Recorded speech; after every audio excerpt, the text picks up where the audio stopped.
Welcome friends. तो देखिए, previous class में हमने क्वेश्चन नंबर 21 तक कंप्लीट कर लिया था। अब हमारा इनकम फ्रॉम सैलरी का क्वेश्चन नंबर 22। देखिए, तो यहाँ पर क्या क्या गिवन है। Mister Gupta is working in a transport company drawing a salary of ₹11,000 per month. The company has provided him with accommodation for which 10% of his salary is deducted. Actual rent paid by the company for the accommodation is rupees 54,000 per annum. He is also receiving entertainment allowances of rupees 500 per month. He is provided by the company with a large car for his personal and official use. Expenses for personal use are borne by the assessee himself. Member of the assessee's family have visited a number of places in company's buses for which no fare had been charged. Total fare for all these visiting during the accounting year amounted to rupees 7,200. He is in receipt of a bonus equivalent to 2 months' salary. Compute his taxable salary under the head income from salary for the assessment year 2022 to 23। चलिए देखिए, तो इसको हम solve करते हैं। सबसे पहले हम देखेंगे बेसिक सैलरी कितना है कंपनी का, 11,000 पर मंथ। तो कितना आ जाएगा, 11,000 इंटू 2, तो 1 ईयर का सैलरी निकल आएगा आपका। कितना आ जाएगा, 1,32,000। कितना कर दें, 11,000 इंटू 12। तो आपका क्या होगा, 1 ईयर का जो सैलरी होगा वो कैलकुलेट होकर निकल आएगा, जो कि कितना आएगा आपका, 1,32,000। देन हम देखेंगे एंटरटेनमेंट अलाउंसेस कितना रिसीव हो रहा था। एंटरटेनमेंट अलाउंसेस था हमारा 500 पर मंथ। 500 पर मंथ है तो 1 ईयर का कितना हो जाएगा, 500 इंटू 12, 6,000 रुपीज। ठीक है, 1 ईयर का आपका एंटरटेनमेंट अलाउंसेस हो गया 500 इंटू 12। देन हम बात करते हैं कार की वैल्यू की। तो देखिए कार कैसी थी, कार थी हमारी यहाँ पर लार्ज कार है, एंड किस पर्पज से दी गई है, for his personal and official use, means mix purpose के लिए दी गई है। एंड जो एक्सपेंसेस है वो कौन बॉर्न कर रहा है, असेसी खुद बॉर्न कर रहा। तो जब लार्ज कार हो, मिक्स यूज के लिए दी गई हो, एंड जो एक्सपेंसेस है वो असेसी बॉर्न कर रहा हो, तो उस केस में 900 पर मंथ वैल्यू टैक्सेबल होती है कार की। तो यहाँ पर कितना आ जाएगा, 900 इंटू 12, तो 1 ईयर का 10,800 रुपीज होगा वैल्यू ऑफ कार का taxable value. Then transport facility का कितना दिया है, फ्री बसेस का फैमिली के लिए 7,200, जो कि आपका पूरा टैक्सेबल होता है। देन बोनस 2 मंथ्स की सैलरी के इक्वल मिल रहा था। तो सैलरी कितनी थी 1 मंथ की, 11,000, तो 2 मंथ्स का कितना आ जाएगा, 11,000 इंटू 2, 22,000 हो जाएगा। देन हम फाइंड करेंगे value of concession in rent.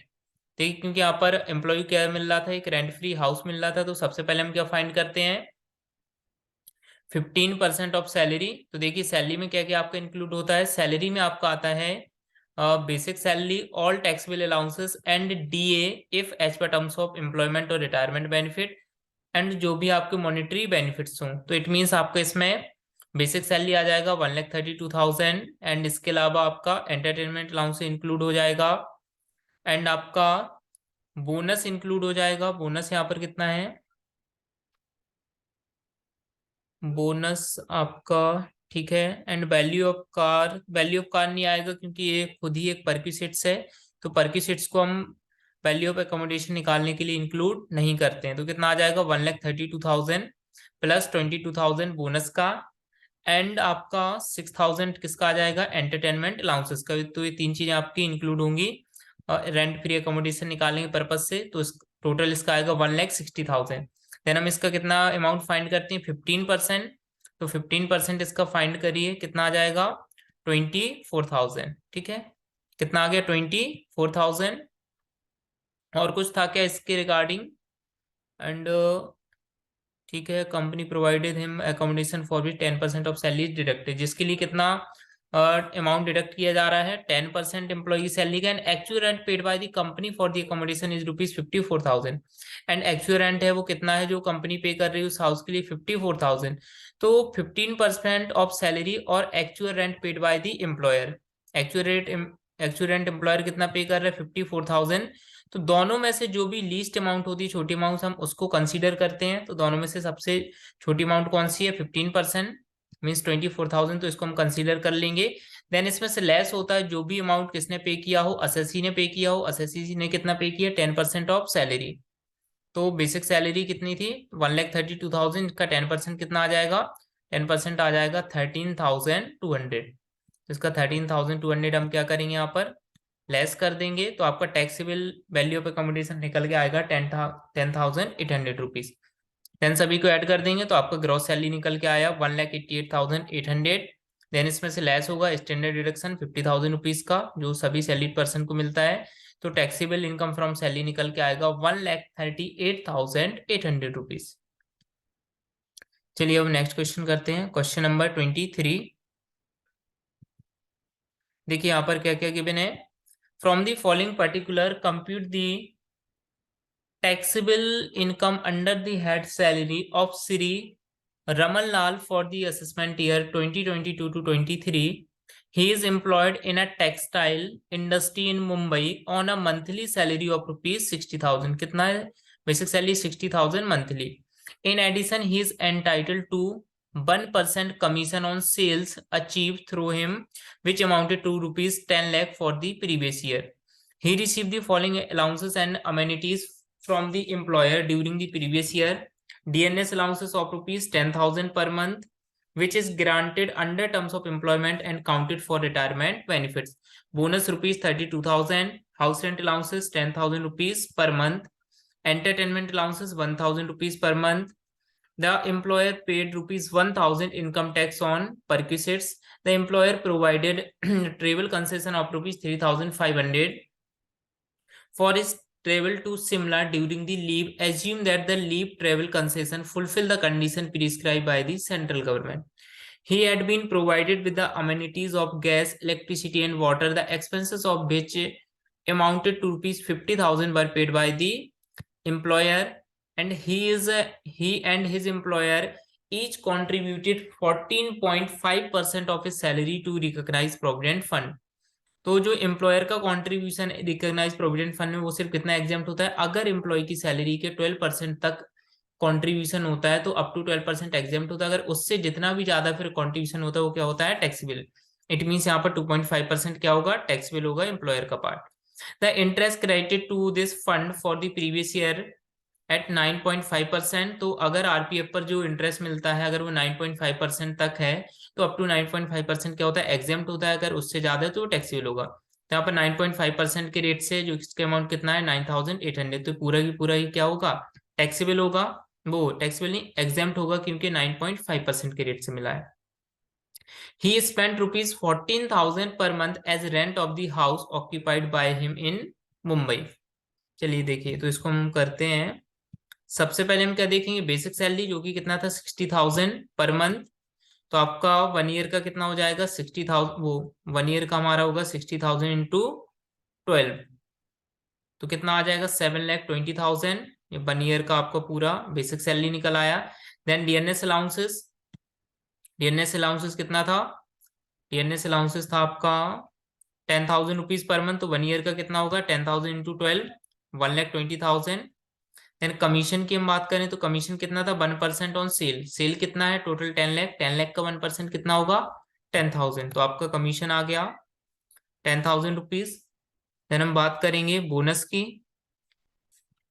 Bonus कितना यहाँ पर रिसीव हो रहा था, बोनस रिसीव हो रहा है एम्प्लॉय को 32,000 रुपीज, तो 32,000 किसके आ जाएंगे आपके बोनस के। देन कैलकुलेट करेंगे हम हाउस रेंट अलाउंसेस का जो भी टैक्सेबल पार्ट होगा। तो देखिए यहाँ पर कितना हाउस रेंट अलाउंसेस रिसीव हो रहा था 10,000 rupees per month. And last में एक पॉइंट देखिए इसमें गिवन था कि he spent 14,000 rupees per month as rent of the house occupied by him in Mumbai. तो भाई एचआरए कितना रिसीव हो रहा है 10,000 per month and rent employ कितना पे कर रहा है 14,000 पर मंथ, ठीक है। एंड हाउस कहाँ पर है मुंबई में। देखिए तो हम टैक्सेबल एचआरए यहाँ पर अब कैलकुलेट करेंगे तो कैसे होता है, सबसे पहला पॉइंट होता है अब हमारा जितना भी एक्चुअल एचआरए क्या हुआ हो रिसीव हुआ हो सबसे पहले हम उसको नोट करते हैं, ठीक है। यहाँ पर देखिए कितना एचआरए में रिसीव हो रहा था, एचआरए रिसीव हो रहा है 10,000 रुपीज पर मंथ। तो फर्स्ट पॉइंट क्या होता है एक्चुअल एचआरए रिसीव जिसका अमाउंट कितना है 10,000। सेकेंड पॉइंट होता है excess rent paid over 10% of salary, कि भाई सैलरी के 10% से जितना ज्यादा रेंट पे किया हो। तो सैलरी के पर्पज से क्या क्या इंक्लूड होता है एचआरए की कैलकुलेशन के लिए बेसिक सैलरी, आपका कमीशन अगर वो एज पर टर्म, अगर वो फिक्स परसेंटेज पर दिया हो, और आपका डीएनएस अलाउंसेस अगर वो as per terms of retirement benefit given हो। तो ये आपकी ये तीन चीजें इंक्लूड होती हैं। तो देखिए यहाँ पर जो बेसिक सैलरी है वो भी आपका इंक्लूड होगा, डीए भी यहाँ पर as per terms of retirement benefit है तो ये भी ऐड होगा, एंड आपका जो कमीशन है वो भी यहाँ पर फिक्स परसेंटेज से दिया है, 1% है, तो ये भी आपका इंक्लूड होगा। तो यहाँ पर सैलरी इट मीन्स कितना होगा एचआर के पर्पज से, 7,20,000 आपका क्या था बेसिक सैलरी, एंड डीए कितना था, डीए था 1,20,000, तो ये भी इंक्लूड होगा आपका एचआरए कैलकुलेट करने के पर्पज से। एंड देन आपका कमीशन कितना 1% था सेल पर, जिसका अमाउंट कितना आ रहा है 10,000, तो ये भी आपका सैलरी के पर्पज से इंक्लूड होगा एचआरए की वैल्यूएशन के लिए। तो टोटल इसका कितना हो जाएगा 7 + 1 8, 8,50,000, कितना हो जाएगा 8,50,000। तो सेकंड पॉइंट क्या होता है, excess rent paid over 10% of salary. तो रेंट यहाँ पर एम्प्लॉय कितना पे कर रहा है 14,000 per month, it means 1 year का कितना हो जाएगा 14,000 इंटू 12, 1,68,000। 1 ईयर का रेंट कितना होगा 14,000 इंटू 12, तो 14,000 इंटू 12 करेंगे तो इसका अमाउंट निकल के आ जाएगा आपका 1,68,000, कितना होगा 1,68,000। तो excess rent paid over 10% of salary, second point. तो एक्सेस रेंट पे हो रहा है आपका 1,68,000, ठीक है। इसमें से हम क्या लेस करेंगे, जो भी सैलरी का 10% होगा। सैलरी का 10% कितना है, टोटल यहाँ पर सैलरी 8,50,000, तो इसका 10% कितना हो जाएगा 85,000, ठीक है। 850 का 10% कितना होगा 85,000। तो देखो ये कितना अमाउंट निकल के आएगा 160, इसमें से आप 85,000 माइनस कीजिए तो आपका ये निकल के आएगा अमाउंट 83,000 रुपीज, कितना आ जाएगा 83,000। एंड मुंबई में सिचुएटेड है हाउस, तो कितना निकालते हैं लास्ट पॉइंट 50% ऑफ सैलरी। तो 8,50,000 का 50% कितना आ जाएगा 50% ऑफ सैलरी, तो आपका 8,50,000 का 50% अमाउंट आएगा 4,25,000। अब हम देखते हैं जो भी इन तीनों में से सबसे लीस्ट अमाउंट होता है क्या होता है, जो सबसे छोटी अमाउंट होती है वो क्या होता है एग्जेम्प्ट होता है। तो तीनों में सबसे लीस्ट क्या है, देखिए बताइए सबसे छोटी अमाउंट कौन सी लग रही है आपको। पहला था आपका कितना, एचआर इसी बोल रहा था 10,000 पर मंथ, तो 1 ईयर का आपका हो जाएगा 12 से, अभी इसको मल्टीप्लाई भी करेंगे, 1 ईयर का होगा आपका 1,20,000। तो देखिए पहला अमाउंट है आपका 1,20,000, सेकंड वाला है 83,000 excess rent paid over 10% of salary, and third है 4,25,000। तो तीनों में सबसे लीस्ट क्या है आपका 83,000, इट मीन्स 83,000 क्या होगा एग्जेम्प्ट होगा। रिसीव टोटल कितना हो रहा था, रिसीव हो रहा था हमारा 1,20,000, तो टैक्सेबल कितना आ जाएगा भाई 120 में से लेस कर दीजिए जितना टैक्स फ्री है, टैक्स फ्री कितना है, टैक्स फ्री है 83,000, इसको हम लोग लेस करेंगे तो आपका टैक्सेबल एचआरए निकल के आ जाएगा 1,20,000 में से लेस करेंगे हम लोग 83,000, तो टैक्सेबल एचआरए निकल के आएगा 37,000 रुपीज, कितना आएगा 37,000। इसको हम नोट कर देंगे टैक्सेबल एचआरए को, ठीक है। चलिए तो 37,000 अब हम यहाँ पर नोट कर लेंगे। तो हाउस रेंट अलाउंसेस कितना आ गया यहाँ पर 37,000। देन हम रिकॉर्ड क्या करेंगे एंटरटेनमेंट अलाउंसेस, जो कि कितना रिसीव हो रहा था, देखिए एंटरटेनमेंट अलाउंसेस था 1,000 पर मंथ, तो 1 ईयर का कितना हो जाएगा 12,000, क्योंकि 12 से मल्टीप्लाई कर देंगे 1,000 को, ठीक है। तो 12,000 आपका आ गया entertainment allowances. Then income tax paid by the employer on perquisites, तो अगर परक्यूसिट्स पर एम्प्लॉयर इनकम टैक्स पे करता है तो वो एग्जेम्प्ट होता है अंडर सेक्शन 10 सबसेक्शन 10 सीसी, तो इसका कुछ भी अमाउंट नहीं आएगा। देन आपका gas electricity and water fully taxable होता है, तो ये आपका 50,000 आ जाएगा। Then employer contribution to RPF in excess of 12% of salary. तो देखिए सैलरी में जो आपका एचआरए के पर्पज से इंक्लूड किया जाता है वही आपका आरपीएफ के पर्पज से इंक्लूड होता है। तो यहाँ पर क्या क्या हो जाएगा बेसिक सैलरी, डीएनएस अलाउंसेस और कमीशन, क्योंकि वो फिक्स परसेंटेज के बेस पर था। तो इनका टोटल कितना होगा, तीनों का टोटल था इसका 8,50,000। तो अब हम क्या करेंगे यहाँ पर 8,50,000 का कितना परसेंट अमाउंट निकालेंगे 12%, कितना निकालेंगे 12%। तो देखिए 8,50,000 का 12% कितना आएगा, कैलकुलेट करिए इसको। 850 का 12% आएगा 1,02,000 रुपीज। कितना आ जाएगा, 1,02,000। ठीक है, 1,02,000 रुपीज आ जाएगा। जबकि यहाँ पर आपका जो एम्प्लॉयर है वो कितना परसेंट कंट्रीब्यूट कर रहा था, 14.5%। चलिए तो यहाँ पर हमें 12% निकालने की भी नीड नहीं है। वो कितना कंट्रीब्यूट कर रहा है, 14.5%। इट मीन्स 12% तक क्या होता है, एग्जेम्प्ट होता है। एक्सेस कंट्रीब्यूशन कितना है, 2.5%। तो डायरेक्टली हम क्या करेंगे, 8,50,000 का कितना परसेंट निकाल देंगे, 2.5%। ठीक है, कितना आ जाएगा, 2.5%। तो 8,50,000 का 2.5% होगा 21,250 रुपीज। 8,50,000 का 2.5% कितना होगा, 21,250 रुपीज। ठीक है, ये आपका आ गया 8,50,000 का 2.5%। ठीक है, देन हम क्या करेंगे, अब सभी को ऐड कर लेंगे तो क्या निकल आएगा हमारा ग्रॉस सैलरी, जो कि आएगा 10,02,250। देन इसमें से लेस होगा स्टैंडर्ड डिडक्शन 50,000 का, तो टैक्सेबल इनकम फ्रॉम सैलरी निकल के आएगी 9,52,250 रुपीज। चलिए अब नेक्स्ट क्वेश्चन देखते हैं, क्वेश्चन नंबर 24। देखिए तो यहाँ पर क्या क्या गिवन है, from the following particulars compute the income from salary of mister Haridas an employ of an individual for the assessment year 2022 to 23। Salary कितना है, 11,000 per month. House rent allowances 4,800 per month. DNS allowances 10,000 per month and entertainment allowances 2,400 per month. Mister Haridas and his employer contribute to a recognised provident fund 14% of salary. Exempt कितना होता है, up to 12%। It mean 2% यहाँ पर क्या होगा, taxable होगा। One small car is allowed to him by his employer both of private and official use. क्या small car है, मिक्स यूज के लिए प्रोवाइड की है। Expenses of car are borne by the employer, तो कितना 1,800 पर मंथ टैक्सेबल होगा। He live in a rented house, monthly rent being ₹6,000। Mister Haridas is working at Meerut. चलिए देखिए इसका हम कैलकुलेशन करते हैं। सबसे पहले हमारे क्या आ जाएगा, बेसिक सैलरी। बेसिक सैलरी कितना है, 11,000 पर मंथ।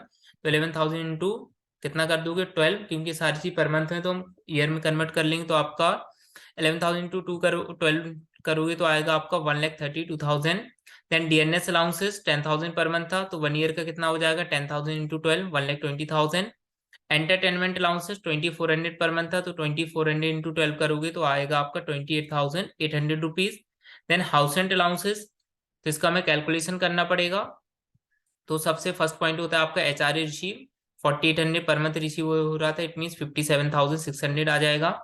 सेकंड पॉइंट क्या होता है, excess rent paid over 10% of salary. तो rent paid minus 10% of salary. Rent कितना पे हो रहा है, 6,000 per month. It means 1 year का कितना होगा, 72,000 रुपीज।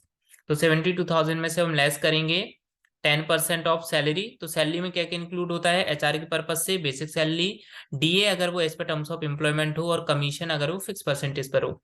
तो सिर्फ यहाँ पर बेसिक सैलरी आएगा, क्योंकि जो डीए है वो as per terms of employment benefit नहीं है, और यहाँ पर कमीशन भी नहीं है।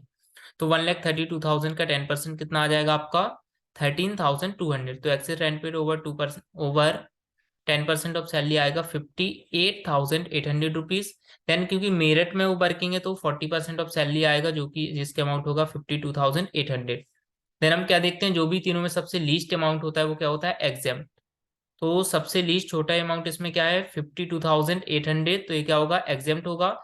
देन टैक्सेबल एचआर कैसे निकलेगा, जितना रिसीवर है उसमें से हम लेस कर देंगे एग्जाम्ट वाले को, तो आपका टैक्सेबल एचआर निकल के आएगा 4,800 रुपीज। ठीक है, चलिए एच आर ए हो गया आपका 4,800। Then ex employer contribution to RPF in excess of 12% of salary. कितना कर रहा था एम्प्लॉयर, 14%, जबकि 12% तक एग्जाम्प्ट, इट मीन 2% टैक्सेबल होगा। तो सेम जो चीज आपकी एच आर ए के पर्पज से सैलरी में इंक्लूड की जाती है, वही सेम आपका आरपीएफ में होता है। इट मीन्स 1,32,000 आरपीएफ के लिए भी होगी, तो 2% इसका हम निकाल लेंगे 1,32,000 का। तो 1,32,000 का 2% अमाउंट आएगा 2,640 रुपीज। ठीक है, तो आपका ये आरपीएफ का टैक्सेबल अमाउंट आ गया। Then value of free car, क्योंकि मिक्स यूज के लिए थी, स्मॉल कार है और एक्सपेंसेस एम्प्लॉयर पे कर रहा, तो 1800 पर मंथ टैक्सेबल होगा। तो 1800 इंटू 12, तो आपको 1 ईयर का निकल के आ जाएगा taxable value of car 21,600।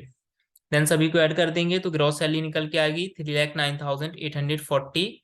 Then इसमें से लेस होगा 50,000 का स्टैंडर्ड डिडक्शन, तो आपका टैक्सेबल सैलरी निकल के आएगा 2,59,840 रुपीज।